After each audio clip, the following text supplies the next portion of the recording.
Guys, ang ganda ng aking fluffy. Ang tawag dito, ang buhok-buhok ng aking ano. So, ayun guys, day off tayo ngayon. Dahil nagpa-appointment tayo sa ating ano guys, pasaporte. Sana guys, darating na ang ating pasaporte. Ayan, para may ano na tayo, valid identity. Kasi yung passport, ano din yun, identity. So meron tayong identity dito, pero hindi na siya valid. So tingnan yung paligid guys, wala nang ano, wala nang dahon. Grabe ang lamig, parang minus na ngayon. Grabe ang lamig, pero yung kilikili ko parang mainit, nagkapawis-pawis. Tingnan yung ano dyan guys, saan ba yun? Yung mga baby. Ayan guys, hindi sila nalamigan. Balik na balik tayo kasi sobrang lamig.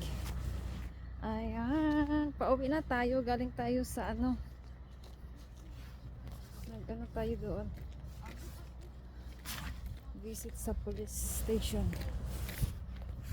para magkaroon tayo ng passport. Grabing lamig guys.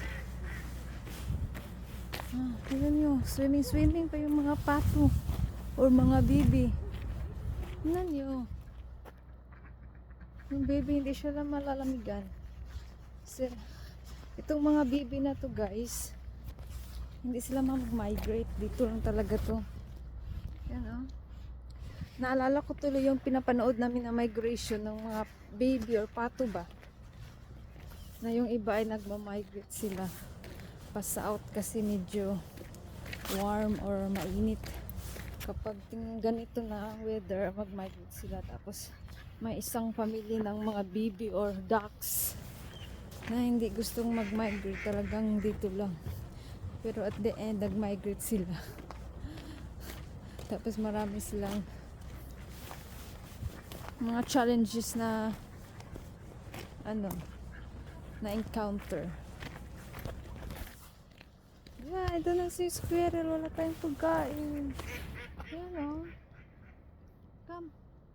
Come here. Come. Akyat. Ayan, makyat siya guys. Ali. Ali. Ayan guys.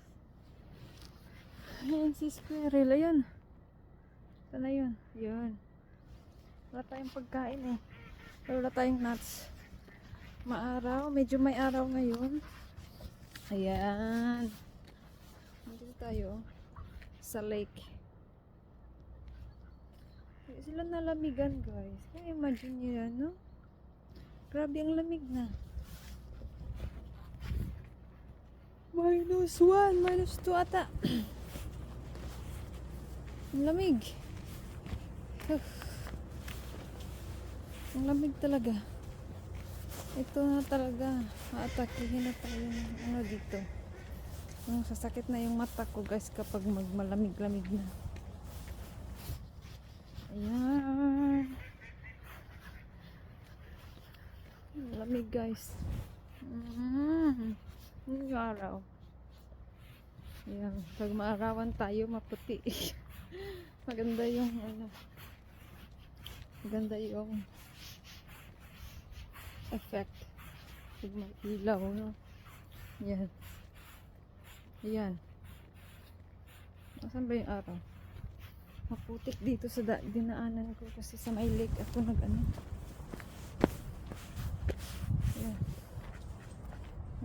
Baby na naman doon na dito pa. Ayan.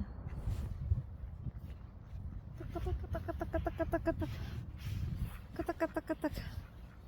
Ayan siya guys.